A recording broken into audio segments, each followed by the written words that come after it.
From Eyewitness News, this is Newsmakers. Good morning. Welcome to Newsmakers. I'm Tim White. These are turbulent times for Rhode Island schools. A new teacher evaluation system is in place, and high schoolers have a new set of requirements in order to get a diploma. It's a massively complicated issue with a lot of components, but some teachers say using the statewide test and the new evaluation system has put classroom anxiety at an all-time high. The evaluation system. Pawtucket elementary school teacher Sharon Usher and high school teacher Christina DePreet say in the last year their classrooms have become very different places. My kids are very stressed because I'm stressing a lot of the testing. There's a lot of pressure. There's a lot of stress. With more than 30 years of teaching experience between them, both say they support teacher evaluations and accountability, but they have concerns about tying student test scores to job security. It just adds so much pressure, and the students can feel that as their teachers, should be happy going to work. Here's some of what Rhode Island teachers and principals are being graded on: classroom observations, curriculum, and student performance, which includes, in part, scores from statewide tests. They're going to take this test, and if they had a bad day and they don't perform, they're being held accountable, as am I. I think when you have something new, sometimes you just have to get through the first experience. Education Commissioner Deborah Gist says student test results are a small part of teacher evaluations. At stake, a school district can terminate a teacher after 2 years of ineffective ratings. The state can step in and strip an educator's certification after 5 years of consecutive ineffective ratings. Gist says during that time, teachers get additional training to improve. When you explain that to regular people out in the community, that is beyond reasonable. Students are also under a new microscope. 2014 high school grads will be judged on 3 components in order to earn a diploma, including scoring partially proficient on their 11th grade statewide exam. For them to be assessed on one test at one time, it just doesn't seem right. DePreet says she sees the impact of tests on her students. They feel defeated. Gist says students have 3 shots at the test to try and reach that partially proficient threshold, and she says they can still pass if they show significant improvement from one test to another. The stress is really going to come if we went ahead and gave a diploma to a student who is not ready, and they find doors being closed to them. That's when the stress really sets in. Gist was eager to point out there are teachers that support the new evaluation system. As for Usher and DePreet, they wanted it known, despite the tension, they love their jobs. Now, in researching this report, Target 12 found there was a lot of confusion among parents and teachers alike about what all this means to educators and students. So we wanted to bring you an extended interview with Education Commissioner Deborah Gist this week on Newsmakers. Now, keep in mind this interview was conducted before the statewide NECAP results were released. We begin our conversation with the commissioner talking about the most controversial element of the evaluation system, and that is the use of the statewide exams. And that doesn't apply to all teachers in the state, but it applies to anyone who teaches in a grade level where they're able to get yearly continual results back, because the way that we've designed it is about growth. So it's not just looking at have the students in that class all reached a certain bar, but rather when you look at the students and where they were when they started and then where they were at the end, have they made growth as it compares to all the other students in the state? And at that level. Okay. And then it looks at that over 2 years. So it combines 2 years worth of information. It does seem to me that with that sort of formula, the tests are very important in evaluating teachers.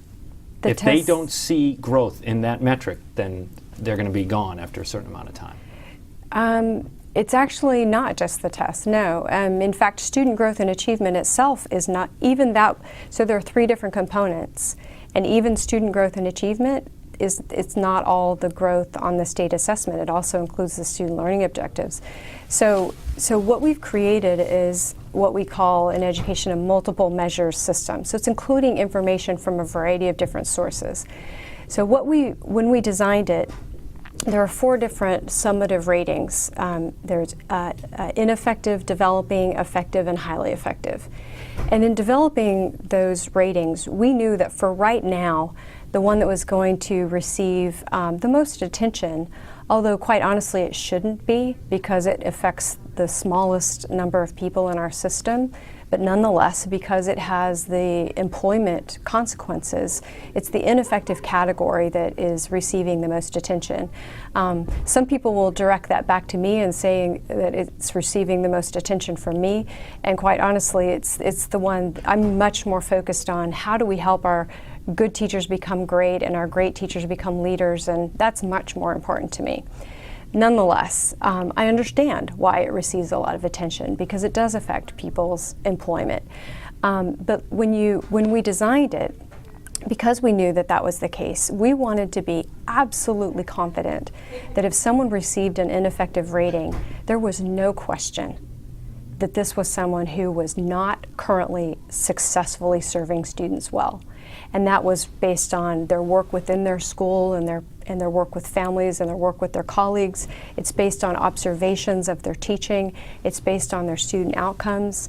There is no question in my mind that if someone receives an ineffective, that this is someone who is currently not performing where they need to be. And furthermore, if that's the case, these folks in our system receive support and feedback to improve, and they're clear about what it is that's not going well, where they have some strengths, and what they need to do differently. So they also have their own responsibility to go and seek out assistance.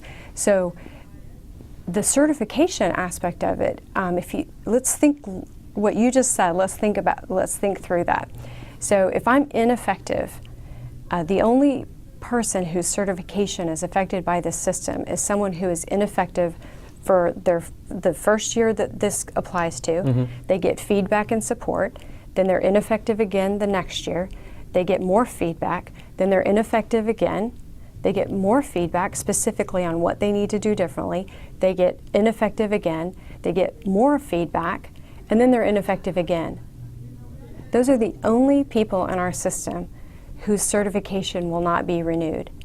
To be quite honest with you, when you explain that to regular people out in the community, that is beyond reasonable. And in fact, I think it's something that in the future we need to be thinking about whether or not 5 years is more than it needs to be. Now that certification, that doesn't apply to their employment. The reason that we made it 5 years is because certification is, it's their ability to stay in this profession. So that's why we made it 5 years. But that doesn't mean that they keep their current employment for 5 years. So our expectation for our districts is at minimum, after 2 years of being ineffective, receiving feedback, not being able to move to that category of developing, at minimum that they would need to seek other employment. But again, that's not where we should be directing our attention. It's a small number of people, and there's no question that if they're in that category, they're not serving students well. The teachers that I talk to say that it's now affecting the classroom because they feel like they are teaching to the test. Is that okay with you? I don't really know what that means, to be honest with you. All right, let me read you a couple quotes then. I mean, we I hear can it vet all that the out. time, but if you hear it all the time, that obviously people. is, it's not that they're not making it up. It's again, it could speak to the confusion we talked about, correct? I mean, does it worry you then that if they're saying they're teaching to the test, they're changing the way they teach in a classroom to a way that they're not comfortable with, and that's going to have an impact on student learning? I think we need to be changing the way that we teach. I think there are a ton of great teachers all across our state, but I think that we have not, as a state, been able to help our students reach the levels of achievement that they need to be successful. That's crystal clear. That is clear from the information that we have about assessment results. It's clear about when you look at our employment rate. It's clear when you speak to business leaders. It's clear to me when I speak with families. It's clear to me when I speak with university recruiters. So there isn't any argument about the fact that we need to change and we need to improve. When I hear people say teach to the test, the reason that I ask the question about what does that mean is because what we're asking of people is that they use the standards to construct curriculum that helps the students reach the standards that we need them to reach. So that is teaching not to a test, but teaching to the expectations that we have. You're actually receiving the content and the skills and the knowledge that you need to. You're saying good then. Good. You should be teaching to the test, and if the test is designed accurately. And if you're teaching to the test, meaning that you're practicing tests, that would be very troubling to me. Mm-hmm. But here's what I know: when I visit great schools. And when I say great schools, I mean great schools by every measure. Happy kids, happy teachers, happy parents. You walk in, there's clearly enthusiasm for learning, joyful classroom environments, and schools who are seeing great results on their state assessments, schools whose improvement from year to year is just continually growing and growing and growing on the state assessment. You don't see children sitting around practicing test taking. You see great instruction. This was a common thread I heard. I'll just read you this quote. This was from the 6th grade teacher. She said she's concerned about the statewide testing, and both of these teachers said they aren't against evaluation. That's something that they're used to for a long time. But they do object to how right now the kneecap is being used and then the next test. She says, I don't go home with these children. I don't know who is going home and being fed dinner. I don't know what they're going home with. I mean, I don't know whose dog died, and it's a one and done test. They're going to take this test, and if they had a bad day and they don't perform, they're being held accountable, as am I. How do you respond to that? Well, that's exactly why we've designed it the way that we've designed it. So we've said that when you look at when a student is assessed, it's not just one student, and not every single student is, if you have outliers, for example, a student has a bad day, something happens, we're looking at the median performance in the classroom, and we're looking at that over 2 years, and we're looking at it based on growth. So, I mean, I'd be happy to walk you through the details of how that works, but I am completely confident that the way that we've designed this accounts for the kind of situations that I've dealt with as a teacher that we all know happen. This is looking at over time with multiple students. What is the progress that those students make in comparison to similar students with the same performance in the past? So I feel very confident in what we've designed. Yes, we dive into what all this means for students, especially those set to graduate in the coming years. Stay with us. You're watching Newsmakers.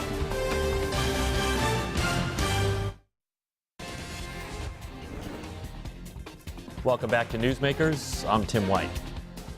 Some teachers say classroom anxiety is at an all-time high. Standardized testing, known as the kneecap in Rhode Island, is being given to students from grades 3 through 8 and 11th graders. Sharon Usher, who teaches grade 6 in Pawtucket, shares with us how some of her students are reacting.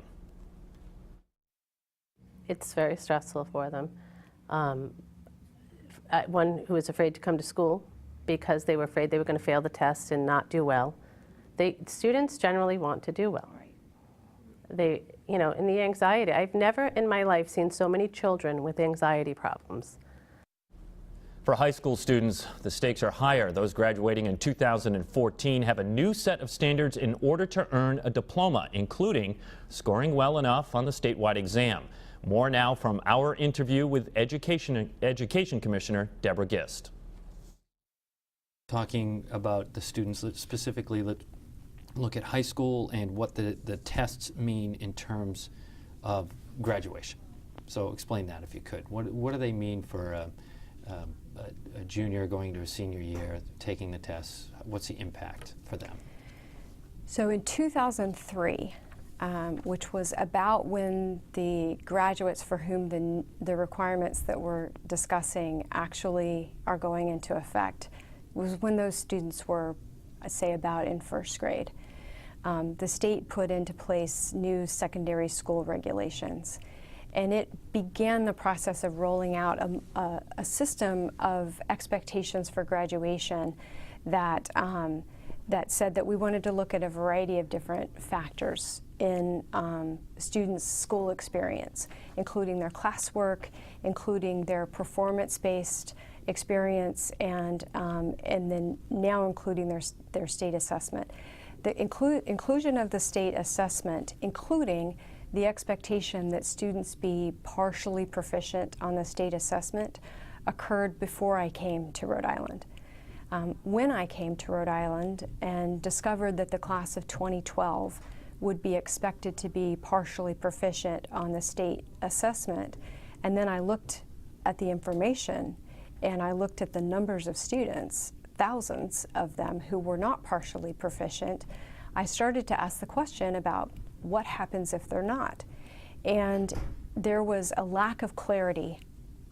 Depending on who I asked, I got a different answer. So it became pretty clear to us that that expectation had not been clearly communicated to families, to students, to districts, to the, what does happen if you're not partially proficient? How many chances do you get? What if you're still not? All of the questions that need to be answered had not been answered. So we began about a 6-month process with the Board of Regents in revising that regulation to answer all of those questions. And so we revised the regulation, we revised our communication tools, we revised our practices, and we moved the date. And we moved the date to 2014.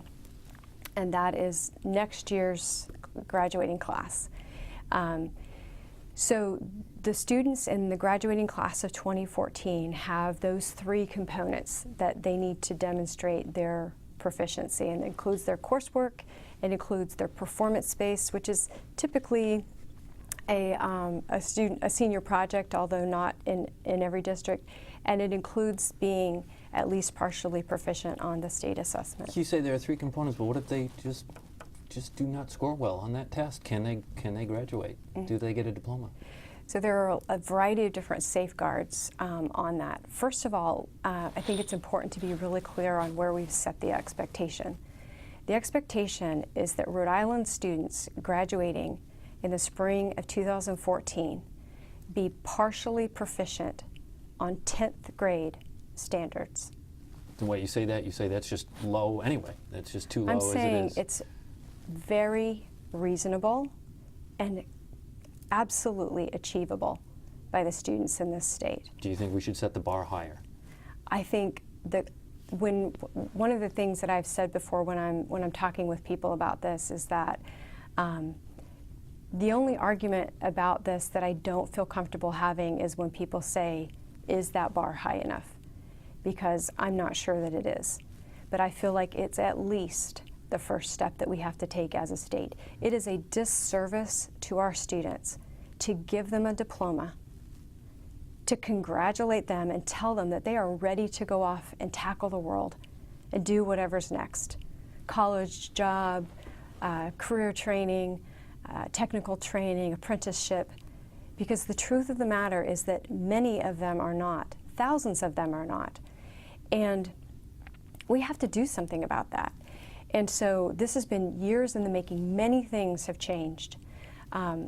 So I do believe that we've set the bar in at least the place where I can at least feel somewhat comfortable that we can send them off knowing that they're going to be better prepared than they might have been before.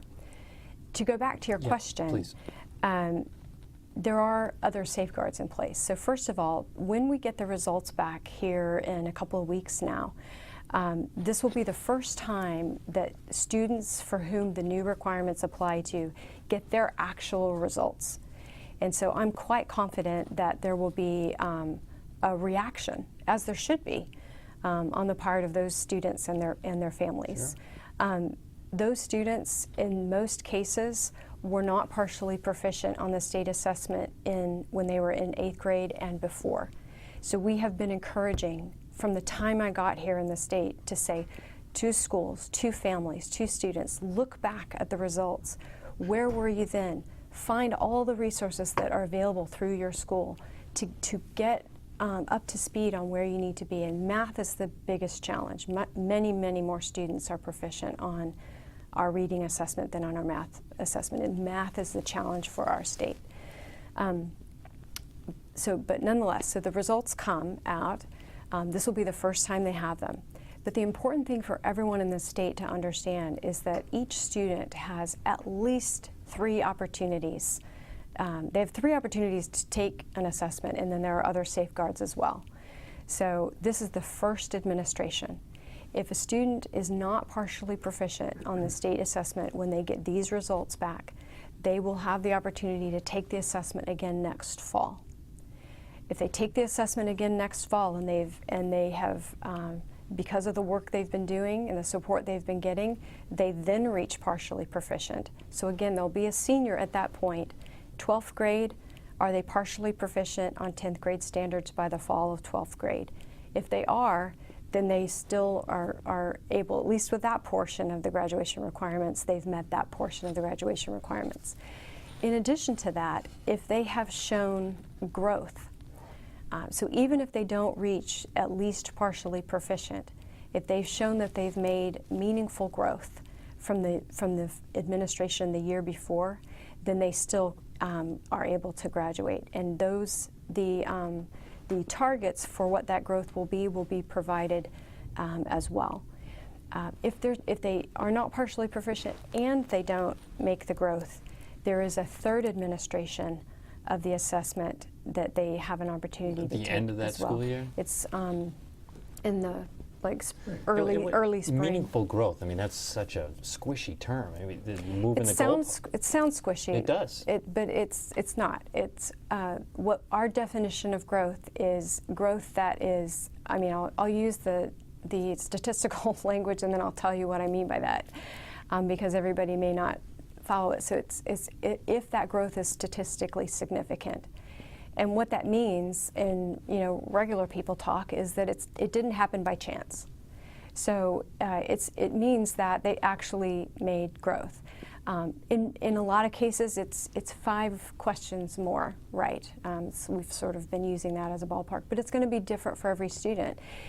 But we are going to provide that information, so it's not going to be squishy for each individual. It's just that's the definition of what growth is. The high school teacher in particular pointed out that she's seeing students in her classroom feel the stress about the testing because down the road it's going to have an impact on them in their senior year. What they do is they get extremely frustrated and they put their head down. And you go over and you tell them to get their head up and they'll get working, but you can see their frustration because they want to do well. You can see it in their face. But the test is just, they struggle with it. Can you understand why a lot of high school students might be feeling tremendous pressure? I can understand that. What do you say to them? I can. What I would say to them is that the supports are available. We have created online modules for students to be able to take to get additional tutoring on math. We have people available on contract for math tutoring. Districts have done summer schools, after-school programs. The support is available. So yes, it means that some sleeves are going to have to be rolled up and some work is going to have to be done, but it is a reachable goal. I think that is what is so important. This is not unattainable. And furthermore, the stress is really going to come if we went ahead and gave a diploma to a student who is not ready, who then goes off to do whatever their dreams are for themselves, and they find doors being closed to them. That's when the stress really sets in, because then they're no longer high school students. They are fully adults, and they're going to find themselves out in the world without the kind of opportunity that they really need. If you missed any of this interview, including the first half, we have it all online. There, you can also take a sample kneecap test for yourself and get a district-by-district breakdown of statewide test scores. We also have an extended interview with Pawtucket teacher Sharon Usher and Christina Dupree. My gratitude to Commissioner Gist, as well as those teachers who sat down with us for our report. Next week, we'll bring you a special Newsmakers, Club Fire Tragedy 10 years later. We sit down with former Governor Don Kucheri, former State Police Colonel Brendan Doherty, survivors and family members of victims lost in the fire. A look back at a tragic moment in our history in Rhode Island after the Station nightclub fire. For everyone here at Eyewitness News, thank you for watching, and we'll see you next week on Newsmakers.